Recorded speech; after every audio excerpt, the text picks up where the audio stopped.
The bowel wall is packed with muscle. That muscle is in a smooth muscle syncytium. And as a smooth muscle syncytium, the muscle cells are connected in one seamless network of gap junctions and connections that make it beat as one. And the muscular capacity has a resting membrane potential that, if you're not thinking about resting membrane potential, you go, yeah, whatever, minus 40, minus 65, who cares? But it's very significant if you think that the more positive it is, the easier it is to depolarize.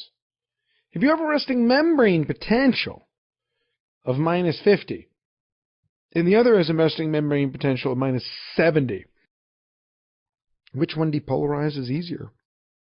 This is one of those things I don't think people think through enough. The more positive it is, the easier it is to depolarize. The more positive it is, the easier it is to depolarize. When the resting membrane potential is minus 40, it depolarizes much easier than if it was minus 80. The more positive the resting membrane potential, the easier it is to depolarize. The interstitial cells of Cajal look an awful lot like the nodal tissue that is in the heart. If you section the bowel and look at the interstitial cells of Cajal, not Cajal, the interstitial cells of Cajal, these pacemaker cells, like all pacemaker cells, have an oscillating membrane potential. The slow waves. In the heart, it'd be called an unstable phase 4. That means they're always busy going somewhere, aren't they? Always busy going on to its next step. The action potentials are generated if the threshold is reached. Threshold happens at around minus 40. The more positive you are, the closer you are to threshold. And the slow channels open and the sodium and the calcium go in. Now, the part of the GI tract that contracts the most is the duodenum. The duodenum has the most frequent rate of contraction. The duodenum is practically tachycardic compared to the stomach. The stomach beats at around 3 times a minute. The duodenum beats at 10 to 12 times a minute. Here's a pathologic correlate for you. What is the most likely mechanism of irritable bowel syndrome? An irritable bowel is most likely a person whose resting membrane potential in terms of its ability to depolarize is the most positive. That's what makes it the pacemaker tissue. The duodenum contracts the most at 12, about 12 a minute. The stomach contracts the least. The motor activity is largely based on stretch. The smooth muscle of the bowel is a smooth muscle syncytium. Now, syncytium means that all those cells are connected together. When you stretch one, they all contract back. You see, the smooth muscle of the bowel is connected by gap junctions. A gap junction is hard to understand for people because unlike a synapse at the neuromuscular junction where you have norepinephrine or acetylcholine going across a synapse and it literally floats across till it hits there, kind of like an ovulating egg, you have to float across and hit the fimbria. Well, what happens in a gap junction is that the gap junction, you're simultaneously in both cells at the same time. It's kind of like a wormhole. And the gap junctions create this syncytium so that the entire muscular network contracts as one.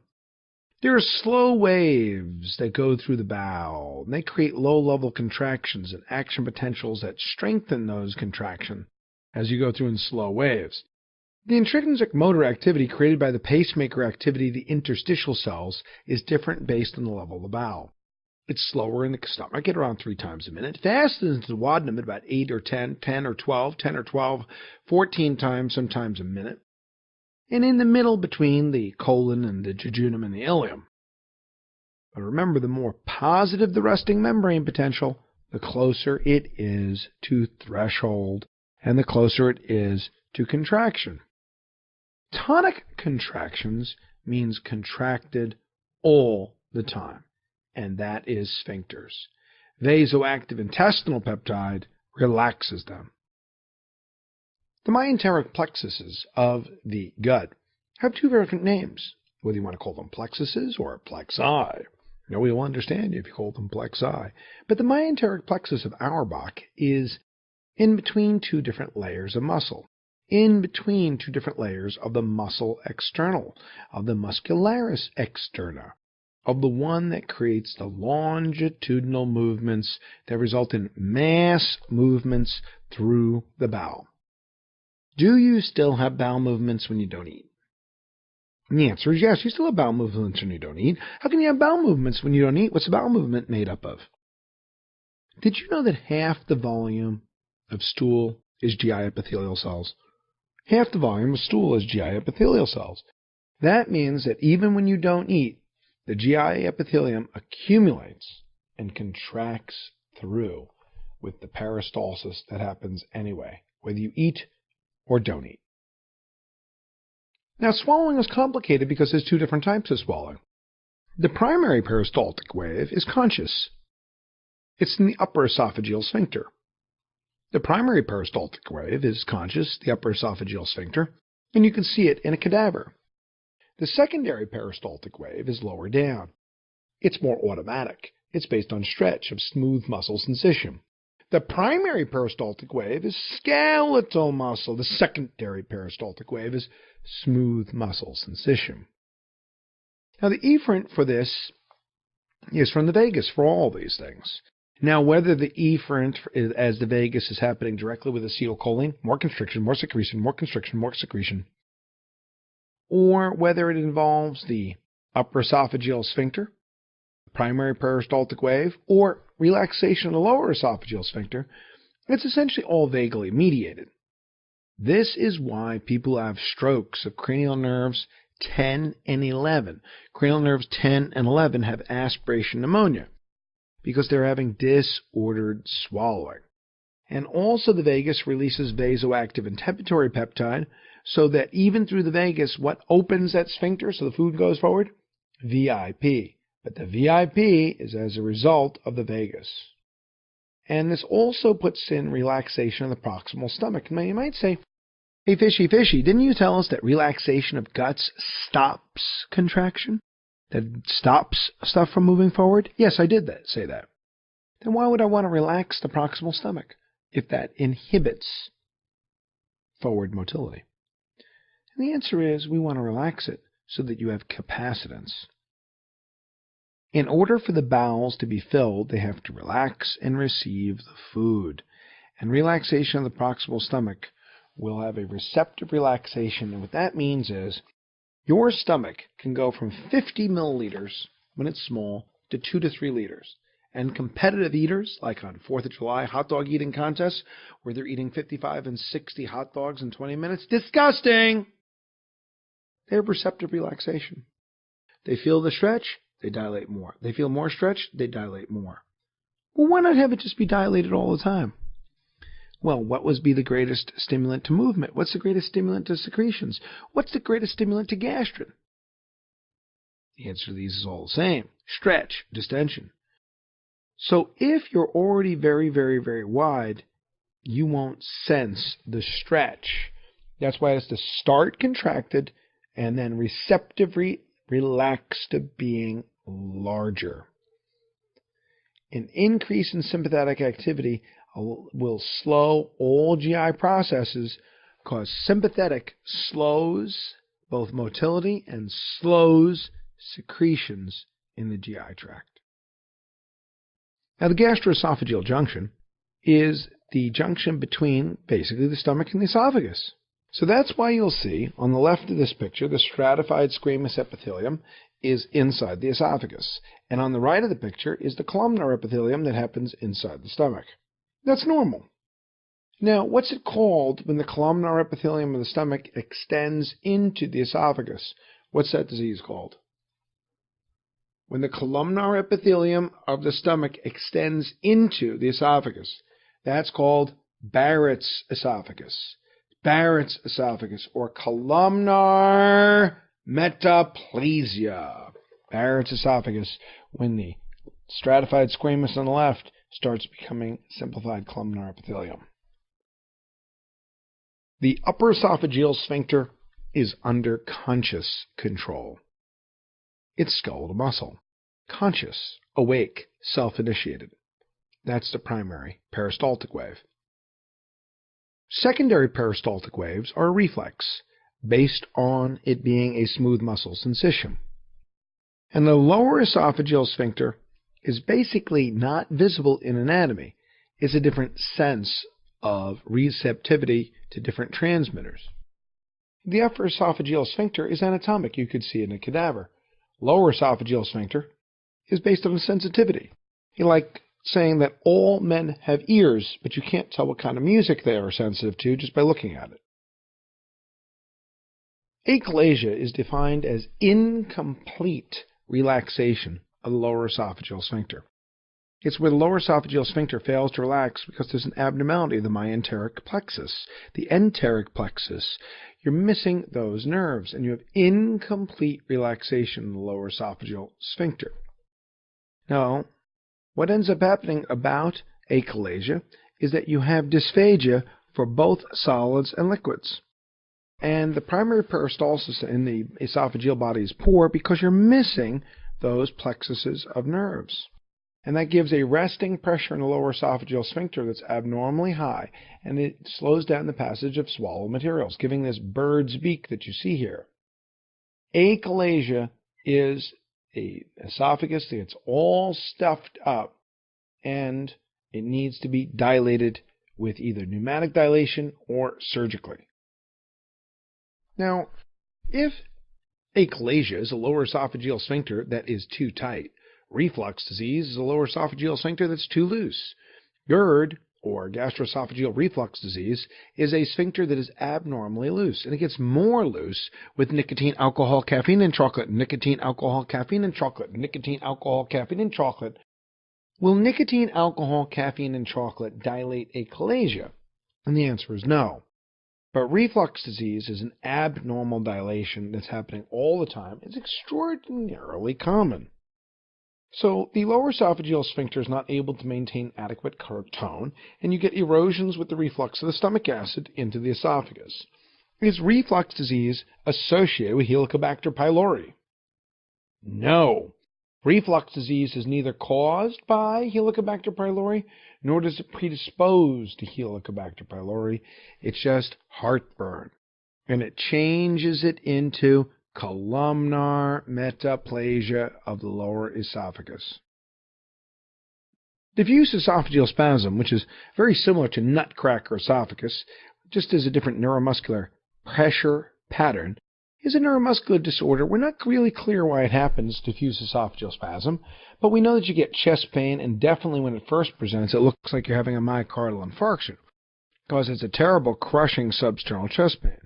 And a barium swallow may sometimes elicit the spasm, so you can see it. You might say, because people usually say, well, why should you do a barium swallow? Because, will you be swallowing here? Why should you do a barium swallow? Because if you're not having the spasm, what are you going to see?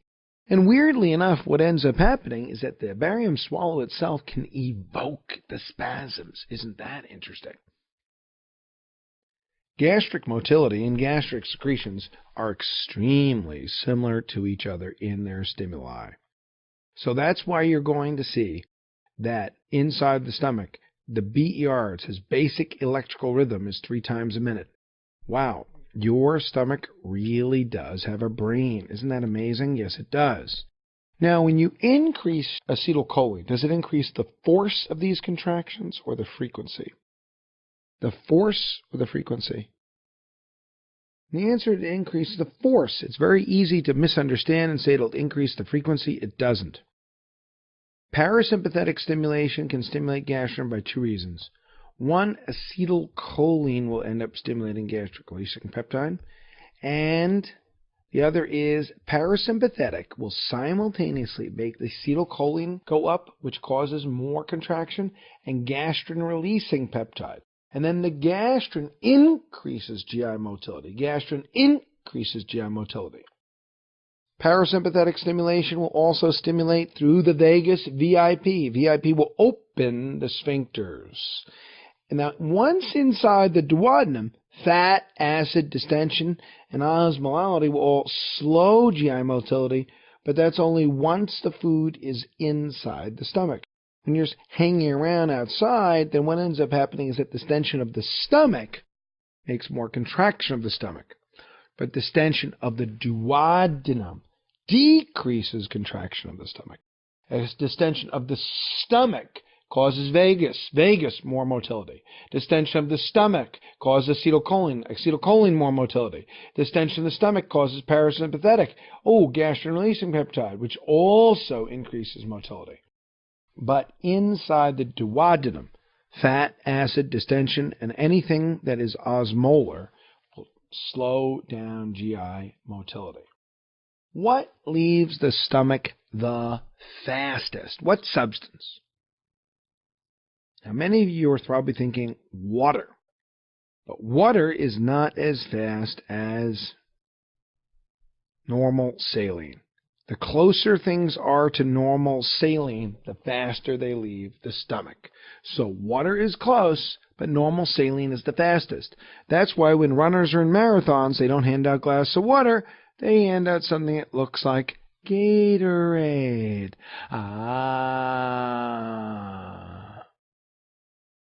Saliva is 90% under the control of the neural system. The pancreas is 90% under the control of the hormonal system. But the stomach is 1/3 endocrine, 1/3 neural, 1/3 paracrine. Paracrine is histamine. Paracrine is cells nearby. Now, the stimulation of acetylcholine and gastrin increase parasympathetic activity. Well, in one sense, you could say that parasympathetic activity is acetylcholine. This is local distension or stretch because it's a smooth muscle sensation. Now, acid has feedback inhibition on gastrin. Gastrin increases parasympathetic activity. Yeah, and parasympathetic activity increases gastrin. So remember that the only one of the GI hormones that's under feedback inhibition is gastrin. And neural and hormonal feedback from the duodenum slow down gastric secretions and motility. Fat, acid, and distension of the duodenum slow the stomach. If normal saline is the fastest thing to leave, what's the slowest? Fat. Pepperoni pizza with extra cheese will take 3 hours. Liquids go out faster than carbohydrates. That's what CHO means, carbohydrates. And the slowest thing is fat. Liquids is fastest and fats is slowest. And that's because fats also have more calories in them. In the biochemistry section, you'll see how many more calories per gram fat has. So you need time for that fat to release its calories. And that's why it goes out the slowest. And liquids, particularly ones with just a little salt and sugar, that's why Gatorade needs no digestion. Well, for the ordinary person, digestion and absorption are pretty much the same thing, but not for us. For us, we have to know distinctly that fats need a lot of digestion, needs to be broken up into little pieces, and absorption is where it actually makes it across the bowel wall. The pylorus is a sphincter, and it controls the rate of stomach emptying. The more the pyloric sphincter is tightened, the slower it leaves. And that's why cholecystokinin, GIP, and secretin tighten up your pyloric sphincter. CCK, incretins, and secretin all slow GI secretions. CCK in response to fat. Fat slows the stomach. GIP and GLP in response to carbohydrates. Secretin in response to acids. Unreinforced learning doesn't stick. So if I say something to you like GIP, GLP, and I say they're incretins, and I say synthetic versions of those incretins are exenatide and liraglutide, and I say that things that block the metabolism of the incretins is sitagliptin, sexagliptin, linagliptin, sitagliptin, sexagliptin, linagliptin, then you ought to go and stop what you're doing now and look those things up. As we move down the bowel, and we go from the stomach and into the duodenum and into the small intestine, we see that rhythmic contractions in adjacent sections both mix segmentation contractions and move, such as peristaltic contractions, and the waves of contraction go from top to bottom, and that happens mostly in response to stretch of the stomach. At the other end of the stomach, down at the other end, there's the ileocecal valve, ileocecal sphincter between the terminal ileum and the colon. Now, the ileocecal valve should be able to be reached by colonoscopy. You should be able to cannulate the ileocecal valve. What goes through the ileocecal valve should really be the consistency of brown urine. There should be no food by the time you hit the ileocecal valve. There should be no fats, no carbohydrates, and no proteins by the time you hit the ileocecal valve. By the time you hit the ileocecal valve, the only thing that should be left down there is waste products, water, and salt. Salt and water, basically. And the ileocecal valve is more like the sphincter on a bladder, because what goes through the ileocecal valve is very close to urine consistency. Distension of the ileum will open that sphincter, and distension of the colon will constrict that sphincter.